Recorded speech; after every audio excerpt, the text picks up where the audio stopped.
It's been fascinating to watch Keira grow as I've grown. We've kind of grown together. She was 18 when we made Pride and Prejudice, so she was pretty much a kid, you know. How can I ever make amends for such behaviour? After what you have done for Lydia, and I suspect for Jane also, it is I who should be making amends. And then when we made Atonement, she was 21 or 2. Why are you crying? Don't you know? Yes, I know exactly.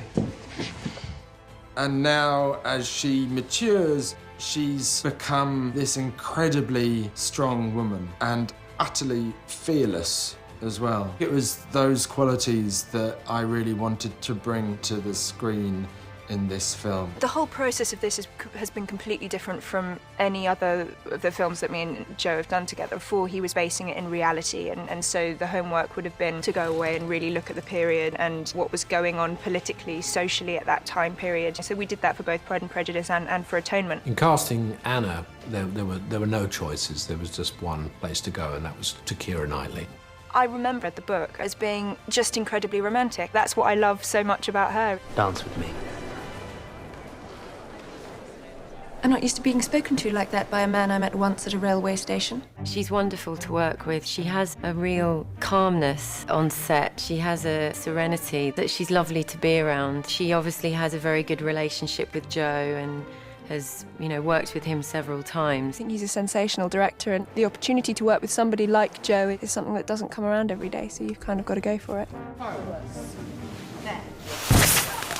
Look up and the scene.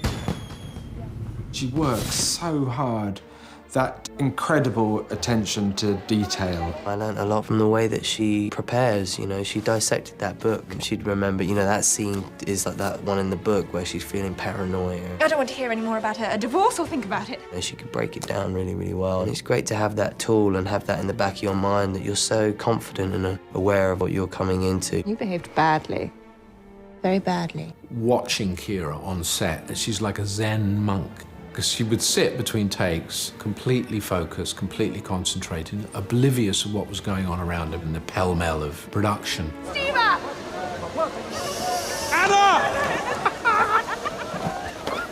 It's very funny doing this with Keira after we'd worked together on Pride and Prejudice 7 years ago. Did you expect me to rejoice in the inferiority of your circumstances? And those are the words of a gentleman. It's fantastic fun having polar opposites, the mad brother and sister.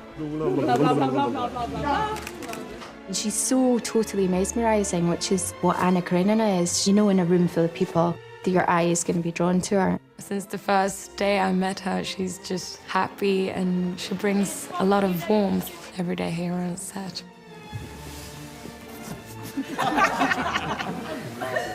She's obviously explored so much of the character herself, and you can see that she's really embodying the character. I have to tell you. Yes. I have to tell you, you behaved improperly today.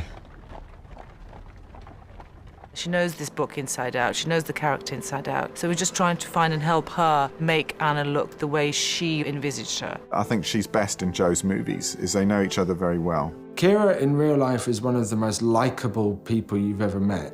She's incredibly sweet.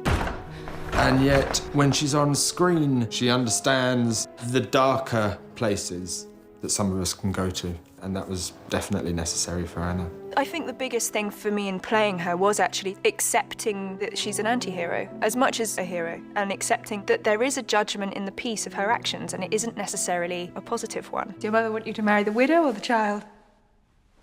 Either one. Well, don't joke about it.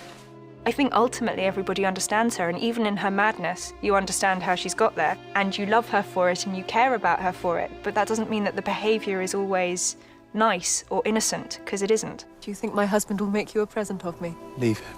Leave him and be your mistress? Yes. She understands mental complexity as well. For me, she's unquestionably one of the greatest actresses that we've produced. Mother Sirouche. I would die for him. I won't live like this for him. It's kind of marvellous to see how she has developed as an actor and as a person, from the 18-year-old in Pride and Prejudice to the 26-year-old woman we're now working with. You're afraid. Well, I'm not. My view of Anna Karenina has changed quite a lot, and And a lot of the times I didn't like her. And then again, I've completely understood her and loved her at the same time. And I think that's the beauty of the character, you know, is that you can hate what she does. She's duplicitous, she's deceptive, and yet she's also kind and loving and honest at exactly the same time. It's been fascinating trying to kind of capture all that.